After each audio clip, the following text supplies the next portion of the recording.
Hello, darlings. We're on to the next chapter of Charlotte's Web. Remember the last chapter, Wilbur and Charlotte and Templeton were at the fair, and they'd all been there all day, the families, and they drove home at night to sleep, and they're coming back the next day. And Charlotte was busy making something in the dark, and she said that she would show it to Wilbur in the morning. And this is chapter 19, the egg sack. That's a big clue. Next morning, when the first light came into the sky and the sparrows stirred in the trees, when the cows rattled their chains and the rooster crowed, and the early automobiles went whispering along the road, that's the old-fashioned word for cars, Wilbur woke and looked for Charlotte. He saw her up overhead in a corner near the back of his pen. She was very quiet. Her 8 legs were spread wide. She seemed to have shrunk during the night.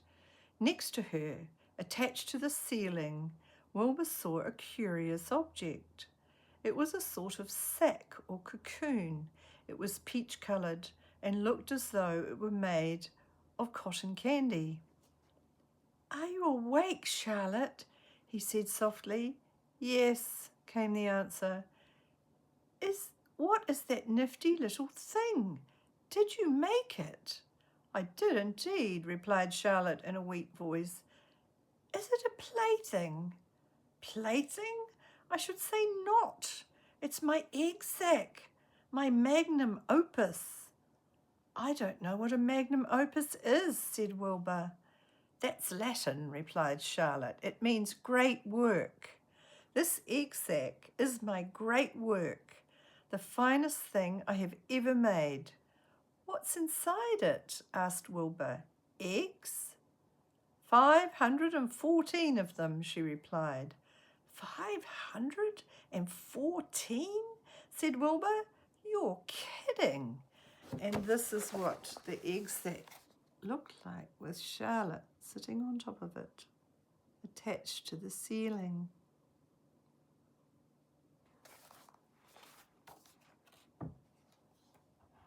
"No, I'm not. I counted them. I got started counting, so I kept on, just to keep my mind occupied." "It's a perfectly beautiful egg sack," said Wilbur, feeling as happy as though he had constructed it himself. "Yes, it is pretty," replied Charlotte, patting the sack with her 2 front legs. "Anyway, I can guarantee that it is strong. It's made out of the toughest material I have. It's also waterproof. The eggs are inside and will be warm and dry." "Charlotte," said Wilbur dreamily, "are you really going to have 514 children?" "If nothing happens, yes," she said. "Of course, they won't show up till next spring." Wilbur noticed that Charlotte's voice had sounded sad. "What makes you sound so downhearted? I should think you'd be terribly happy about this." "Oh, don't pay any attention to me," said Charlotte. "I just don't have much pep anymore. I guess I feel sad because I won't ever see my children." "What do you mean you won't see your children? Of course you will. We'll all see them. It's going to be simply wonderful next spring in the barn cellar with 514 baby spiders running around all over the place. And the geese will have a new set of goslings, and the sheep will have their new lambs." "Maybe," said Charlotte quietly. "However, I have a feeling I'm not going to see the results of last night's efforts. I don't feel good at all. I think I'm languishing, to tell you the truth." Wilbur didn't understand the word languish, and he hated to bother Charlotte by asking her to explain, but he was so worried he felt he had to ask. "What does languishing mean?" "It means I'm slowing up, feeling my age. I'm not young anymore, Wilbur. I don't want you to worry about me. This is your big day today. Look at my web. Doesn't it show up well with the dew on it?" Charlotte's web never looked more beautiful than it looked this morning. Each strand held dozens of bright drops of early morning dew. The light from the east struck it and made it all plain and clear. It was a perfect piece of designing and building.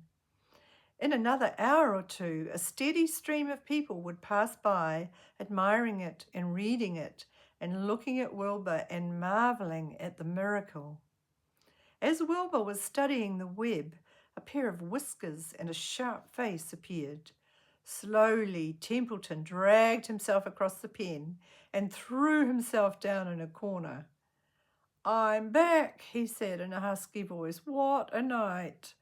The rat was swollen to twice his normal size. His stomach was as big around as a jam jar. Look at Templeton lying in the straw. Oof.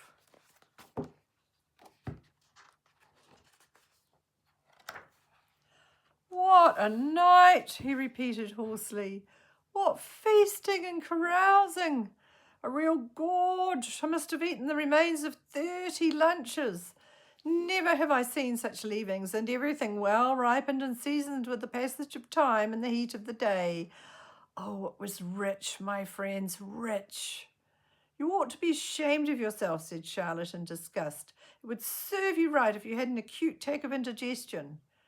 "Don't worry about my stomach," snarled Templeton. "It can handle anything. And by the way, I've got some bad news. As I came past that pig next door, the one that calls himself Uncle, I noticed a blue tag on the front of his pen. That means he's won first prize." "I guess you're licked, Wilbur. You may as well relax. Nobody is going to hang any medal on you. Furthermore, I wouldn't be surprised if Zuckerman changes his mind about you. Wait till he gets hankering for some fresh pork and smoked ham and crisp bacon. He'll take the knife to you, my boy." "Be still, Templeton," said Charlotte. "You're too stuffed and bloated to know what you're saying. Don't pay any attention to him, Wilbur." Wilbur tried not to think about what the rat had just said. He decided to change the subject. "Templeton," said Wilbur, "if you weren't so dopey, you would have noticed that Charlotte has made an egg sac. She's going to become a mother. For your information, there are 514 eggs in that peachy little sack." "Is this true?" asked the rat, eyeing the sack suspiciously. "Yes, it's true," sighed Charlotte. "Congratulations," murmured Templeton. "This has been a night." He closed his eyes, pulled some straw over himself, and dropped off into a deep sleep. Wilbur and Charlotte were glad to be rid of him for a while. At 9 o'clock, Mr. Arable's truck rolled into the fairgrounds and came to a stop at Wilbur's pen. Everybody climbed out. "Look," cried Fern. "Look at Charlotte's web. Look what it says." The grown-ups and the children joined hands and stood there, studying the new sign. "Humble," said Mr. Zuckerman. "Now isn't that just the word for Wilbur?" Everyone rejoiced to find that the miracle of the web had been repeated. Wilbur gazed up lovingly into their faces. He looked very humble and very grateful. Fern winked at Charlotte. Lurvy soon got busy. He poured a bucket of warm slops into the trough, and while Wilbur ate his breakfast, Lurvy scratched him gently with a smooth stick. "Wait a minute," cried Avery. "Look at this." He pointed to the blue tag on Uncle's pen. "This pig has won first prize already." The Zuckermans and the Arables stared at the tag. Mrs. Zuckerman began to cry. Nobody said a word. They just stared at the tag. Then they stared at Uncle. Then they stared at the tag again. Lurvy took out an enormous handkerchief and blew his nose very loud. So loud, in fact, the noise was heard by stable boys over at the horse barn. "Can I have some money?" asked Fern. "I want to go out on the midway." "You stay right where you are," said her mother. Tears came to Fern's eyes. "What's everybody crying about?" asked Mr. Zuckerman. "Let's get busy. Edith, bring the buttermilk." Mrs. Zuckerman wiped her eyes with her handkerchief. She went to the truck and came back with a gallon jar of buttermilk. "Bath time," said Zuckerman cheerfully. He and Mrs. Zuckerman and Avery climbed into Wilbur's pen. Avery slowly poured buttermilk on Wilbur's head and back, and as it trickled down his sides and cheeks, Mr. and Mrs. Zuckerman rubbed it into his hair and skin. Passers-by stopped to watch. Pretty soon, quite a crowd had gathered. Wilbur grew beautifully white and smooth. The morning sun shone through his pink ears. "He isn't as big as that pig next door," remarked one bystander, "but he's cleaner. That's what I like." "So do I," said another man. "He's humble too," said a woman, reading the sign on the web. Everybody who visited the pig pen had a good word to say about Wilbur. Everybody admired the web, and of course nobody noticed Charlotte. Suddenly a voice was heard on the loudspeaker. "Attention, please," it said. "Will Mr. Homer Zuckerman bring his famous pig to the judge's pen in front of the grandstand? A special award will be made there in 20 minutes. Everyone is invited to attend. Crate your pig, please, Mr. Zuckerman, and report to the judge's booth promptly." For a moment after this announcement, the Arabels and the Zuckermans were unable to speak or move. Then Avery picked up a handful of straw and threw it high in the air and gave a loud yell. The straw fluttered down like confetti into Fern's hair. Mr. Zuckerman hugged Mrs. Zuckerman. Mr. Arabel kissed Mrs. Arabel. Avery kissed Wilbur. Lurvy shook hands with everybody. Fern hugged her mother. Avery hugged Fern. Mrs. Arabel hugged Mrs. Zuckerman. Up overhead, in the shadows of the ceiling, Charlotte crouched unseen, her front legs encircling her egg sac. Her heart was not beating as strongly as usual, and she felt weary and old, but she was sure at last that she had saved Wilbur's life, and she felt peaceful and contented.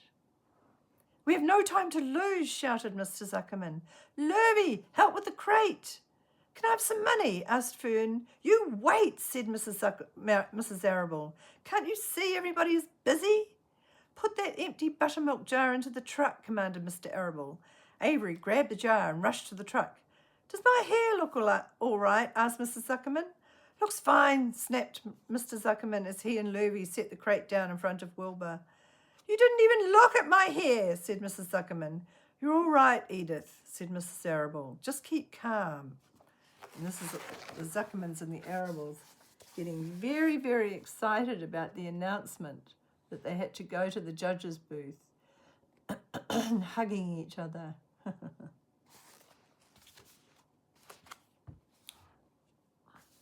Templeton, asleep in the straw, heard the commotion and woke up.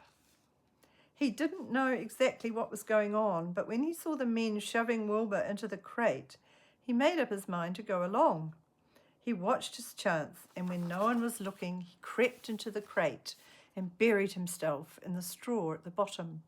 "All ready, boys," cried Mr. Zuckerman. "Let's go." He and Mr. Arabel and Lurvy and Avery grabbed the crate and boosted it over the side of the pen and up into the truck. Fern jumped aboard and sat on top of the crate. She still had straw in her hair and looked very pretty and excited. Mr. Arabel started the motor. Everyone climbed in and off they drove to the judge's booth in front of the grandstand. As they passed the Ferris wheel, Fern gazed up at it and wished she were in the topmost car. "Special announcement," said the loudspeaker in a pompous voice. Oh, this is chapter 20, The Hour of Triumph. "Special announcement," said the loudspeaker in a pompous voice. "The management of the fair takes great pleasure in presenting Mr. Homer L. Zuckerman and his famous pig." The truck bearing this extraordinary animal is now approaching the infield. "Kindly stand back and give the truck room to proceed. In a few moments, the pig will be unloaded in the special judging ring in front of the grandstand, where a special award will be made. Please, will the crowd make way and let the truck pass? Thank you." Wilbur trembled when he heard this speech. He felt happy but dizzy. The truck crept along slowly in low speed. Crowds of people surrounded it, and Mr. Arable had to drive very carefully in order not to run over anybody. At last he managed to reach the judge's stand. Avery jumped out and lowered the tailgate. "I'm scared to death," whispered Mrs. Zuckerman. "Hundreds of people are looking at us." "Cheer up," replied Mrs. Arable. "This is fun." "Unload your pig, please," said the loudspeaker. "All together now, boys," said Mr. Zuckerman. Several men stepped forward from the crowd to help lift the crate. Avery was the busiest helper of all. "Tuck your shirt in, Avery," cried Mrs. Zuckerman, "and tighten your belt. Your pants are coming down." "Can't you see I'm busy?" replied Avery in disgust. "Look," cried Fern, pointing. "There's Henry, her friend." "Don't shout, Fern," said her mother, "and don't point." "Can't I please have some money? I want to go to the Ferris wheel again." Mrs. Arable opened her handbag. "Here," she said, "here's 40 cents. Now get lost and be back at our regular meeting place by the pig pen very soon." Fern raced off, ducking and dodging through the crowd. "The Zuckerman pig is now being taken from his crate," boomed the voice of the loudspeaker. "Stand by for an announcement." Templeton crouched under the straw at the bottom of the crate. "What a lot of nonsense," muttered the rat. "What a lot of fuss about nothing." Over in the big pig pen, silent and alone, Charlotte rested. Her two front legs embraced the egg sack. Charlotte could hear everything that was said on the loudspeaker. The words gave her courage. This was her hour of triumph. As Wilbur came out of the crate, the crowd clapped and cheered. Mr. Zuckerman took off his cap and bowed. Lurvy pulled his big handkerchief from his pocket and wiped the sweat from the back of his neck. Avery knelt in the dirt by Wilbur's side, busily stroking him and showing off. Mrs. Zuckerman and Mrs. Arable stood on the running board of the truck. "Ladies and gentlemen," said the loudspeaker, "we now present Mr. Homer L. Zuckerman's distinguished pig. The fame of this unique animal has spread to the far corners of the earth, attracting many valuable tourists to our great state. Many of you will recall that never-to-be-forgotten day last summer when the writing appeared mysteriously on the spider's web in Mr. Zuckerman's barn, calling the attention of all and sundry to the fact that this pig was completely out of the ordinary. This miracle has never been fully explained, although learned men have visited the Zuckerman pig pen to study and observe the phenomenon. In the last analysis, we simply know that we are dealing with supernatural forces here, and we should all feel proud and grateful. In the words of the spider's web, ladies and gentlemen, this is some pig." Wilbur blushed. He stood perfectly still and tried to look his best. "This magnificent animal," continued the loudspeaker, "is truly terrific.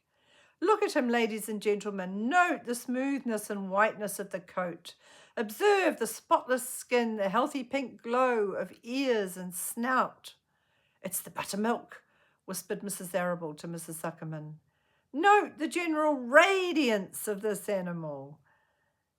Then remember the day when the word radiant appeared clearly on the web. Whence came this mysterious writing? Not from the spider, we can rest assured of that. Spiders are very clever at weaving their webs, but needless to say, spiders cannot write. "Oh, they can't they?" murmured Charlotte to herself. "Ladies and gentlemen," continued the loudspeaker, "I must not take any more of your valuable time. On behalf of the governors of the fair, I have the honour of awarding a special prize of $25 to Mr. Zuckerman, together with a handsome bronze medal suitably engraved in token of our appreciation of the part played by this pig, this radiant, this terrific, this humble pig, in attracting so many visitors to our great county fair." Wilbur had been feeling dizzier and dizzier through this long complimentary speech. When he heard the crowd begin to cheer and clap again, he suddenly fainted away. His legs collapsed, his mind went blank, and he fell to the ground unconscious. "What's wrong?" asked the loudspeaker. "What's going on, Zuckerman? What's the trouble with your pig?" Avery was kneeling by Wilbur's head, stroking him. Mr. Zuckerman was dancing about, fanning him with his cap. "He's all right," cried Mr. Zuckerman. "He gets these spells. He's modest and can't stand the praise." "Well, we can't give a prize to a dead pig," said the loudspeaker. "It's never been done." "He isn't dead," hollered Zuckerman. "He's fainted. He gets embarrassed easily. Run for some water, Lurvy." Lurvy sprang from the judge's ring and disappeared. Templeton poked his head from the straw. He noticed that the end of Wilbur's tail was within reach. Templeton grinned. "I'll tend to this," he chuckled. He took Wilbur's tail in his mouth and bit it, just as hard as he could bite. The pain revived Wilbur.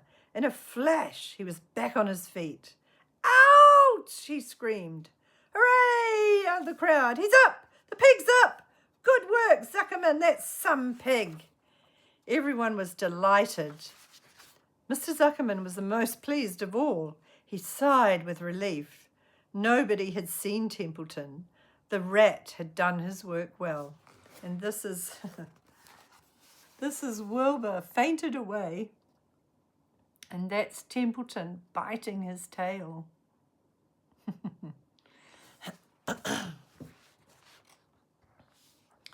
And now one of the judges climbed into the ring with the prizes. He handed Mr. Zuckerman 2 $10 bills and a $5 bill. Then he tied the medal round Wilbur's neck. Then he shook hands with Mr. Zuckerman while Wilbur blushed. Avery put out his hand and the judge shook hands with him too. The crowd cheered. A photographer took Wilbur's picture. A great feeling of happiness swept over the Zuckermans and the Arables. This was the greatest moment in Mr. Zuckerman's life. It is deeply satisfying to win a prize in front of a lot of people. As Wilbur was being shoved back into the crate, Lurvy came charging through the crowd carrying a pail of water. His eyes had a wild look. Without hesitating a second, he dashed the water at Wilbur. In his excitement, he missed his aim, and the water splashed all over Mr. Zuckerman and Avery. They got soaking wet. "For goodness sake!" bellowed Mr. Zuckerman, who was really drenched. "What ails you, Lurvy? Can't you see the pig is all right?" "You asked for water," said Lurvy meekly. "I didn't ask for a shower bath," said Mr. Zuckerman. The crowd roared with laughter. Finally, Mr. Zuckerman had to laugh too. And of course, Avery was tickled to find himself so wet. And he immediately started to act like a clown. He pretended he was taking a shower bath. He made faces and danced around and rubbed imaginary soap under his armpits. Then he dried himself with an imaginary towel. "Avery, stop it," cried his mother. "Stop showing off." But the crowd loved it. Avery heard nothing but the applause. He liked being a clown in a ring with everybody watching in front of a grandstand. When he discovered there was still a little water left in the bottom of the bucket, he raised the pail high in the air and dumped the water on himself and made faces. The children in the grandstand screamed with appreciation. And this is a picture of Wilbur being presented with his medal and the judge shaking Mr. Zuckerman's hand.